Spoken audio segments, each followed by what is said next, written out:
Brace yourselves for impact! Pokemon Scarlet and Violet have released less than 1 month ago and these waters are getting rough.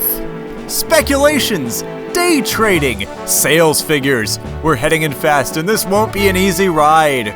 It's been a month since I've covered any Pokemon Scarlet and Violet news, and for good reason. I knew they'd be pushing out news and info about the upcoming Gen 9 games, even more as the release date grew closer and closer. Now as the month of December begins and the month of November ends, it's time to once more look back and go over everything we officially learned about these games before they released.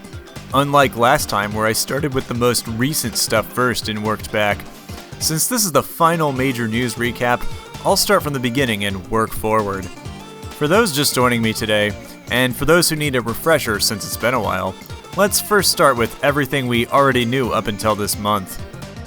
Pokemon Scarlet and Violet are the just-released 9th generation mainline Pokemon games released on the Nintendo Switch. They were first revealed on an unsuspecting audience of a Pokemon Presents livestream on February 22nd of this year. The first thing shown of anything new in the game was what the 3 new starter Pokemon would look like. This is Sprigatito, this is Fuecoco, and this is Quaxly. For this trailer, they put some serious production value behind it, having a live-action segment precede any actual game footage being shown. There wasn't a lot of substance here, but this trailer was well made. The trailer didn't outright state it, although it heavily leaned into presenting itself this way, but right from the reveal, it was stated by official sources that these would be open-world games. Not much was being said about the games for a while. After all, the current big game products for the Switch right now were Brilliant Diamond and Shining Pearl and Legends Arceus. But we didn't have to wait too long. At the very beginning of June, a second trailer for Scarlet and Violet was released. This was a much more substantial look at what new characters, both human and Pokemon, would appear in the games. 2 new Pokemon professors, Professor Sada and Professor Turo, were introduced. Some in-game footage of the 3 starters was shown, followed by the first footage of a new non-starter Pokemon, Pawmi. The multiplayer gameplay was teased, showing 4 players in the same location. The second new Pokemon, Smoliv, was shown in the wild. The third new Pokemon, Lechonk, was shown also in the wild and in a battle.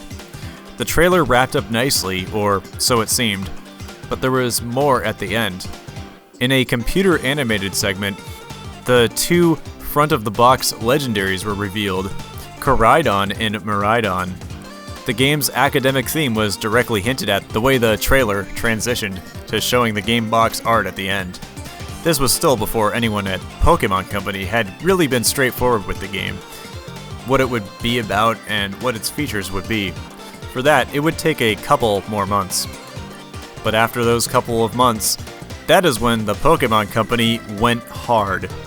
This marked the first Pokemon Presents presentation since the initial game reveal.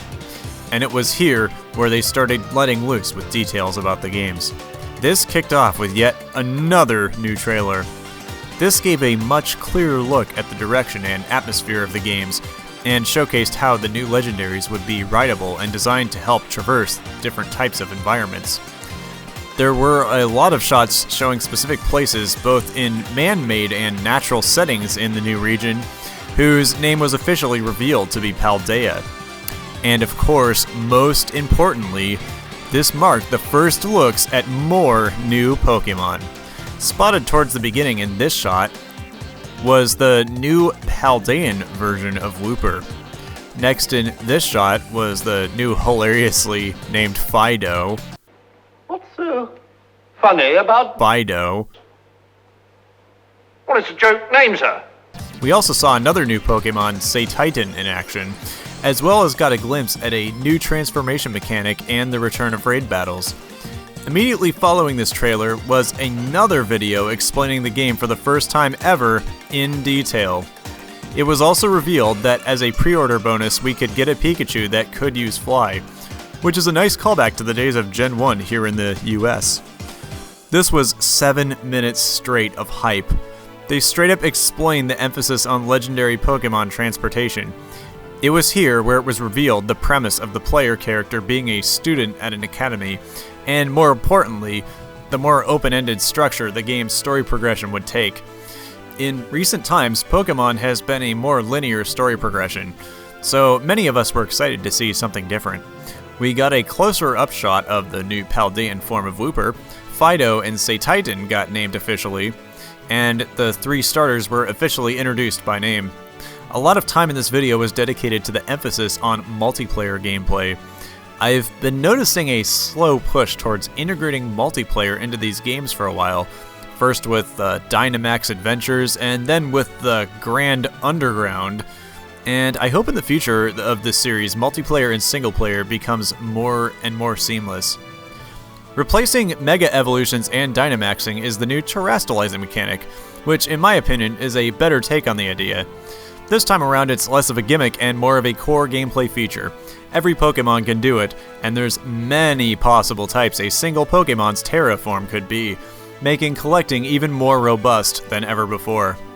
Later in August, they tried to cater towards those into competitive play, with a new trailer showing off a few new things. One of the biggest reveals being the Pokemon Silazar. Also shown was a new substitute-based move and an item that would increase the odds of multi-hit moves. Something that I've been wanting in these games since Gen 3. Also, the trailer featured my favorite Pokemon, Breloom, front and center, so maybe I got a little more excited over this one than I should have. This was the major info drop for the month of August. The next month, right out the gate, they started giving us more and more details on what we would see in the games. The first day of September, they introduced Grafaiai with its own trailer and delightfully strange design. The reveal of a new Pokemon is always a day to celebrate, but little did we know even more was about to come out 6 days later, when yet another new trailer dropped, this time explaining the new story paths in greater detail. The important thing to take away from it was that one path would be the standard gym battles, aka seek out gym leaders and defeat them to try to become the regional champion. Another path would focus on defeating the game's antagonists, which I did say before just seemed like troublemakers, but I'm still speculating as someone who has only played through the game's opening section so far. But I don't need that to be the case. I'm fine just defeating some assholes who think their underground, tax-exempt, for-profit club is more fun than actually making a real career out of competing. And the last path would be for more exploration favoring players out there. Featuring the newly revealed giant enemy crab, Pokemon Cloth, players would investigate something in the wild. I was pretty sure this path would have a set story to progress through still, but it was pretty clear that this path was going to take players the most into the wild, thus synergizing more with the gameplay styles of those who like to get sidetracked in their Pokemon games. The new trailer also featured 2 mascot version exclusives, Armorogue and Ceruledge. Of the 2, Ceruledge is my favorite. And that wasn't all for the end of the month. In a separate Spotlight trailer, yet another new Pokemon was revealed, and this one looked familiar. It was Wiglet, obviously related to the Kanto Pokemon Diglett, and this time rockin' a completely solid water type, despite clearly being burrowed in the ground. So, they've pretty much told us what to expect in these new games. Now, all they have to do is wait to release them, right? Not a chance. This month, the month of October, saw as much revealing of new info about the games as last month. And I don't blame them, considering that this was going to be the franchise's biggest game launch in years. This is a business, and with how much money Pokemon makes as a whole, it's got high expectations to uphold. I didn't need anything else. I'd already seen enough at this point to convince myself that these games will have enough content in them to be worth paying the full price for them when they come out. But I'm not the only target audience. This is Pokemon, and its entire thing is having a broad audience. I may already be on board, but what about those who hardly know that there's new games coming out? Remember, some Pokemon fans just buy the trading cards or play Pokemon Go. We gotta have as many people who have even the smallest interest in this series take notice. On the 6th of this month, they released yet another promo video. This one, the biggest and grandest yet, clocking in at just over 14 minutes. To my knowledge, this is the first time they showed off wild Pokemon appearing as terastallizing in battle. Which is a small touch, but as someone who has been enjoying the move toward overworld wild Pokemon since the Let's Go games, any variety to what I'll be seeing while wandering around is always welcome. We got a new look at the Starfall Street story path gameplay and how it would be a little different. There's a time limit when you challenge a base, and this path is where the Let's Go command is utilized the most in the story. Remember that? They revealed that you can actually send your Pokemon in the overworld to do stuff without having to enter a battle. Like collect stuff, do kind of an auto battle thing. The new TM machine feature is introduced. Wait, doesn't that make it a technical machine? Which is something I'm really hyped for. You see, in early Pokemon games, TMs were kind of a rare resource that required much deliberation over when and how they be used. That was cool, really made them valuable finds, but could sometimes force me to use inferior moves if I didn't want to commit to using a certain Pokemon for the rest of my playthrough. Then, as the series went on, they got rid of TMs being a limited resource, which is fine, but it makes raising Pokemon feel less satisfying because teaching them a really good move kind of just felt like a free handout now.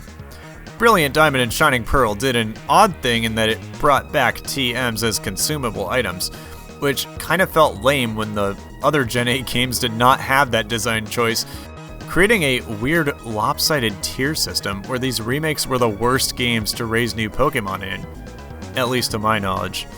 Thankfully, Gen 9 gives us the best of both worlds.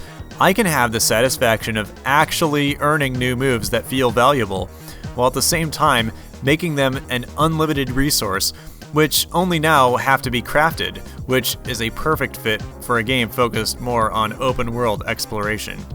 It's pretty easy to see the roots of this in Legends Arceus, which had a lot of emphasis on crafting items, but as long as crafting one TM isn't too time consuming, I'm excited for this mechanic. And it's not tied to some ancillary items, but instead defeating and catching wild Pokemon. So now, not only is battling wild Pokemon used to get experience points, but resources for getting new moves. Why didn't they think of this before? It makes there more of a point to battling when wild Pokemon aren't worth enough experience points. There's more that was shown about the Path of Legends, and based on the gameplay, it looked like this path would still have a clear structure with boss fights. Only these boss fights would not be trainers, but rather large Titan Pokemon. This isn't the first time this has been done. Legends Arceus gave us boss fights against super strong Pokemon, but this is the most that will probably have been done with the concept up to this point. The big Cloth will be one of several. Also shown here is seamlessly jumping to a Pokemon trade right in the middle of gameplay. Remember having to wait for a friend to get to the nearest Pokemon Center to do that? Things have come a long way. Oh great, now I'm starting to sound like this guy. Oh, could Girafarig be evolving? Hang on, did its tail become its head? Finally! Fucking finally! There are so many Pokemon that have desperately needed evolutions for so long, and for me, two of those have always been Stantler and Girafarig. Pokemon whose designs I've always liked but have never used them much, at least outside of Pokemon Go, because there's no evolution to look forward to. Well, even if Stantler doesn't get one in this game, at least that Pokemon got some love in Legends Arceus.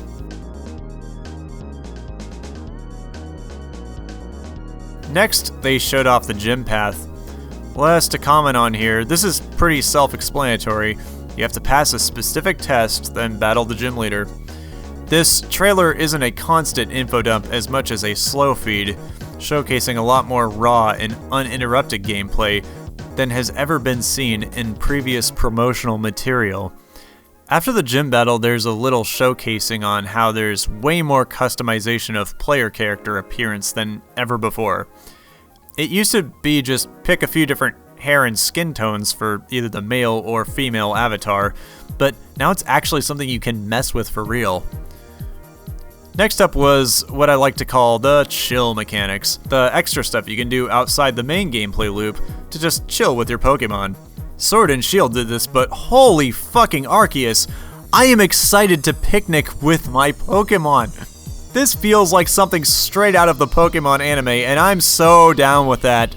Both the picnicking and the playing with them outside their Pokeballs. More raid battle footage was shown, obviously to once again push the multiplayer aspect of buying these games and playing with friends. Pretty much everything shown is self-explanatory, such as reviving and cheering, and of course, catching the raid Pokemon at the end. So less fast-paced than the other video, but this one might be my favorite because it actually gives a better look at what playing the game feels like for real. Not too long after, yet more new info came out this month, this time related to gym leaders. So, one of the gym leaders, Iono, is a,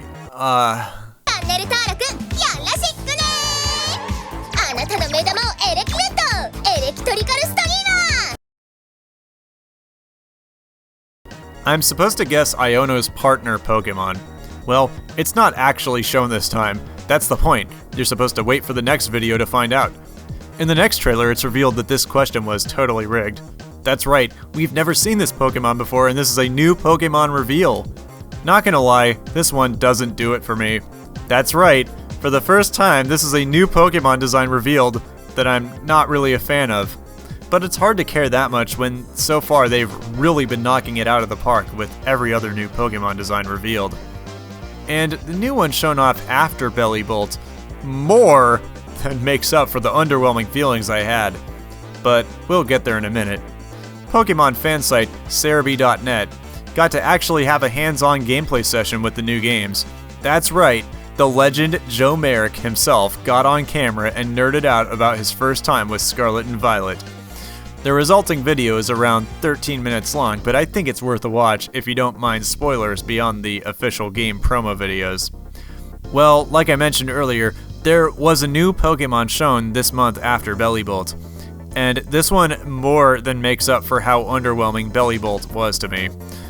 This new ghost type is, as the trailer officially puts it, a ghost dog Pokemon, and this is what I'm talking about. This is a Pokemon, alright?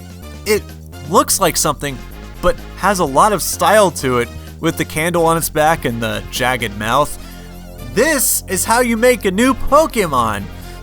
And thus, with the reveal of Greavard, the month of October comes to a close with a bang. That brings us to release month, November of 2022. A new trailer came out that I won't talk about because it didn't reveal anything new. But then, in a strange but exciting bit of hype building, this website with a chest went online which counted down to the reveal of a new Pokemon, Gimmighoul, which, while this reveal was cool to the broader Pokemon universe, I might as well call this Pokemon Gimmick Ghoul, since it pretty much existed to integrate the eventual connectivity of Scarlet and Violet and Pokemon Go into the lore. Honestly, it's cool to see them still trying to keep Pokemon Go relevant. At the end of the day, it still is a free-to-play casual phone game, but the idea that I can go out on a hike, catch Pokemon out there, and then use those Pokemon in my console game is so cool.